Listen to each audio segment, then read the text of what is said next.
Hey everybody, this is Jim Hiles. We're going to look at market predictions for the S&P. This was done actually a couple of days ago. We've had some pretty good movement in the S&P, both up and down. Currently, it's a little bit higher. It's 45.15 right now, which is down from where we started the year about 4 to 5%. So when you look at where we started the year and look at the consensus out there as to what's coming from the big banks and the smart people, Credit Suisse, Goldman Sachs, JP Morgan, RBC, Deutsche Bank, Citigroup, Barclays, B of A, Morgan Stanley, pretty much the main investment companies out there. And it really comes down to one thing, it's supply and demand. There are an infinite number of factors that come into play. And with all these factors, it's impossible to know exactly what's going to happen, like for natural disasters, pandemics, and political moves.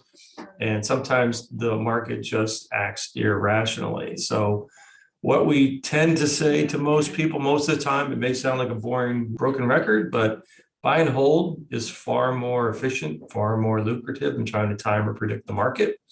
But it's funny that we kind of want to hear from people to tell us that things are going to be okay, and things will be okay. When you look at the consensus out here and you look at the market today and where these numbers are, Morgan Stanley is probably the most conservative. It basically has a flat year, maybe even down a little bit. B of A, not far from where we are. So you're kind of going up the hit list here in terms of who's going to be quote unquote right or wrong. And that's not the right way to think of things. You need to look at the trend. Generally speaking, we've trended positive. We are still in what they call a secular bull market, which means there's a lot of energy in terms of people in the economy, businesses in the economy who are doing well.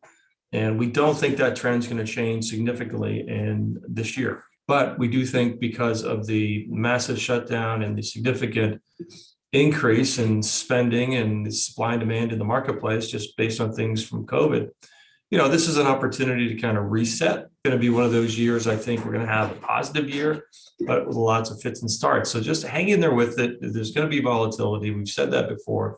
That means the markets go down, things get scary.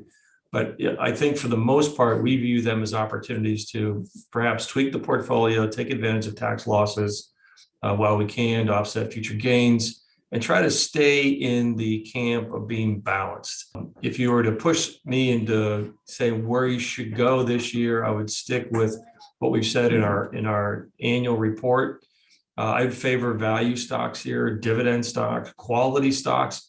Having free cash flow in times of stress is usually a place of higher safety, higher degree of certainty. So those are the kinds of things we're looking to do. Although in saying that, we are going into some uncomfortable areas for some people in the fact that we have to invest internationally and doing some things that they haven't done before, like alternatives. We have to look at things like commodities, real estate, option programs, and hedges, just to make sure that we are diversifying the risk appropriately. So this is where we are. I think when you look at these predictions, we'll take a look back and see how we did.